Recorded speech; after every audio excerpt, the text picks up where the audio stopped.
said you're too old, Jason. You didn't look like you played too old today. No, I felt great. Have had some rest, and this is the time of the year that you enjoy. The playoffs. And it was a pretty good game for both teams to get this series underway. What was it that you guys did differently to hold them to 25 second-half points? Well, they got going early. Green and Pierce, we expected them to be able to put the ball in the basket, but we just didn't make it tough. And then in that second half, we took the challenge and made it a little bit tough. But I think for us as a whole, we just got to look at our offense because we just didn't move the ball as well. And there's always adjustments to be made, but we played probably our best defense of the year in that second half. Jason, it was pretty much the offense that carried you guys for the last month and got you guys going again. So to shift gears and be able to kind of win with the defensive stand here, was there something, just a different outlook coming into the game, knowing it's the playoffs? What kind of turned it? I think we all believe or understand that championships are won by playing defense, and this is a perfect example. It wasn't maybe our best offensive night, but we stayed the course, and we got stops when we needed to as a team, and that's what helped us win this afternoon. Jason, can you talk about those two steals you had late? Is that just a case of you getting there before the offensive players getting there? I was just being lucky, understanding what's at stake, and understand who's behind me, and again, just getting lucky, being at the right place at the right time. Did Woody tell you to be ready to play 35 minutes in these games? No. I'm just going to play as many minutes or as hard as I can when I'm out there. It doesn't matter if it's 30 or 10 or 35.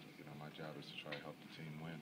Jason, is there anything you say during the course of the game to get that better, effective defense from the rest of the team? No, I thought, guys, we were talking in that first half or we weren't guarding the paint. They got a lot of layups, and at this time of the year, you can't give up those type of plays because you can just wear on you. It puts a lot of pressure on you on the offensive end. And so for us to only be down 3 or 4 at halftime was a big bonus because we were giving up a lot of layups. What did you guys do to lock down Jeff Green in that second half? We just made it tough. He's going to make shots, and we got very fortunate that he missed shots in that second half. We didn't shut anybody down. We know Pierce and Garnett and Green can put the ball in the basket, so we just got to make it as tough as possible. How much do you look for this time of year? This is the best time. It was a little cold when I got up this morning, but this is the fun. This is what the journey is all about: is trying to win that championship. And you can't look that far ahead. You got to just take one game at a time and break it down to one possession at a time and just have fun with it. This team hadn't hosted a game one in a long time and hadn't been up, I think, one on a series in a long time too. You think everybody kind of grasped just the moment? What's here? No, this is a veteran ball club. We know we haven't accomplished anything. So for us, game one is over, and we got to find a way to protect home in game 2 because the swing games I've always felt are the most important ones. What did you see from Kenyon and the way he had to step up big? He was huge. Again, I don't know if he wants to be called Des Bryant, but I mean that catch he made from Melo was incredible. That was a big play for us, and that kind of sealed the game. But he's a guy who's been through these battles, and we all appreciate that he's on our side. What did you think of the vibe in the building today? I thought the vibe was great. The Garden as an opponent, when it's jumping like this, it's tough to play in.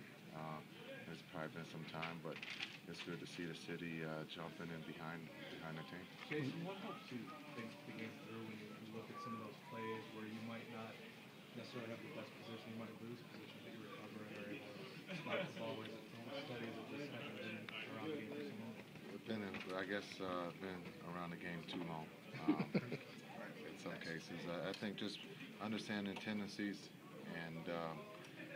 The one that I fouled Jeff Green, that was a tendency, but he won that battle. But the big thing is just understanding and kind of seeing the play develop and hopefully getting there before they get the ball in the basket. When you're struggling to score, how important is it to have a guy like Carmelo down the stretch? Well, we were kind of, we're eating the clock, and instead of just keep attacking, and you get Boston credit, they played a great team defense tonight. So, for that, we got to look at that and make that adjustment. All right, Jason, done, guys.